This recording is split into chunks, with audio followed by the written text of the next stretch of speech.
Hi guys, it's Mark Zickery, Mr. Sci-Fi, also known as Mark Zickery of Space Command. And I just wanted to talk today about Richard Branson's flight into space.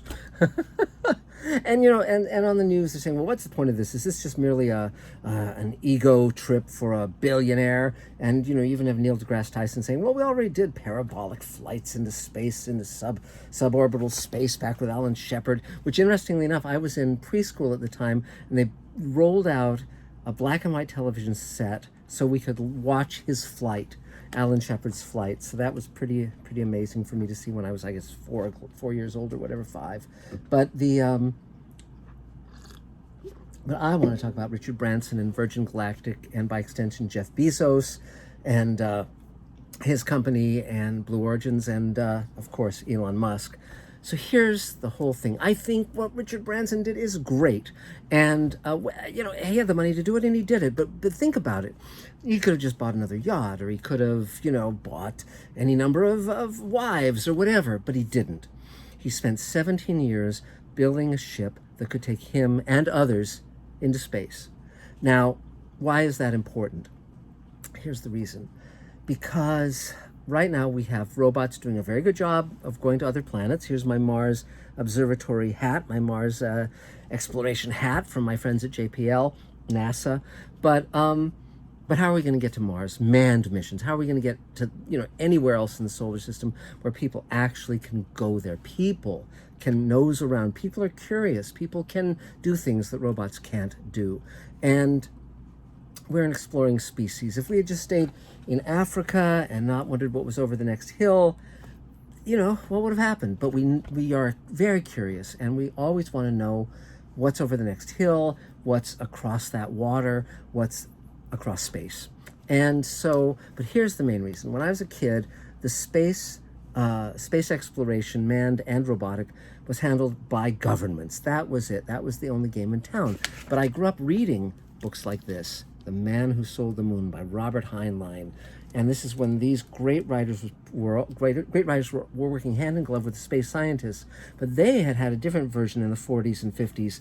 And this is a perfect example. Here's the opening to The Man Who Sold the Moon by Robert Heinlein. Quote, "You've got to be a believer."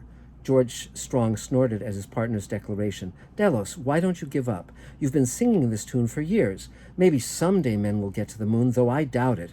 In any case, you and I will never live to see it." D.D. Harriman grunted. "We won't see it if we sit on our fat behinds and don't do anything to make it happen, but we can make it happen."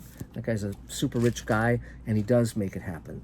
And so, for me, Richard Branson and Jeff Bezos, and particularly Elon Musk, are doing something phenomenal and wonderful, because they're saying that the more people that get up into space, the more people who understand that we are not a one-planet species, the more we will be exploring, the more we will be expanding, the more we will be taking our species beyond what any species on this planet that we know of has done before. And I think that's important, because the more that we're exploring, the more that we're expanding, the more that we are pursuing our curiosity, the less we're destroying each other, the less we're destroying our planet. It's not, as I said before in Mr. Sci-Fi, I very much view our possibilities as either destroying ourselves or being the best of ourselves. And the best of ourselves is our exploring nature. The best of ourselves is our scientific nature, wondering how things work, wondering what the mysteries of the universe are and unlocking them.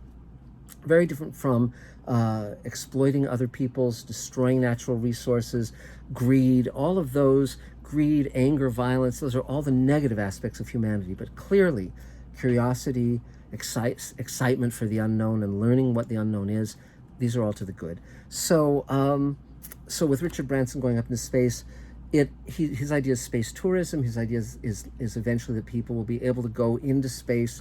This is terrific. It makes it the purview of average citizens, and maybe at first it'll be super rich citizens, billionaires, but then it will be just regular people. Just with air flight, where there was one time where people had to have a lot of money to travel via airplanes. Now you can do it for $99 or whatever the going rate is to wherever you want to go to, and it's made the world accessible when it's not a pandemic.